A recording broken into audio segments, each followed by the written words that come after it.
ఖచ్చితంగా వరదలకి సంబంధించి ఒక రాక్షసత్వం జరిగింది. చంద్రబాబు గారు అద్భుతంగా పనిచేశారు, లోకేష్ గారు అద్భుతంగా పనిచేశారు, నిమ్మల రామానాయుడు గారు అద్భుతంగా పనిచేశారు, వీళ్ళందరూ అద్భుతంగా పనిచేశారు. కానీ ఇక్కడ సమస్య ఎక్కడొచ్చింది అంటే అతి పెద్దదైనటువంటిది ప్రజలు కట్టుబట్టలతో నడి రోడ్డు మీద నిలబడ్డారు.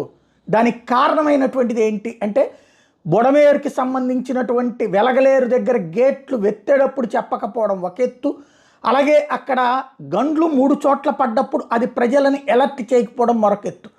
ఈ రెండిటికి సంబంధించి ఇప్పటిదాకా అనుకున్నటువంటిది కంప్లీట్ భిన్నం ఏంటంటే ప్రభుత్వానికి తెలిసి చెప్పలేదు, ఎందుకంటే వాళ్ళందరినీ కాపాడాల్సి వస్తుంది, వాళ్ళందరికీ రిహాబిలిటేట్ చేయాల్సి వస్తుంది, అంటే వేరే చోట పునరావాస శిబిరాలు ఏర్పాటు చేయాల్సి వస్తుంది 2 లక్షల కుటుంబాలు కాబట్టి అన్నట్టు.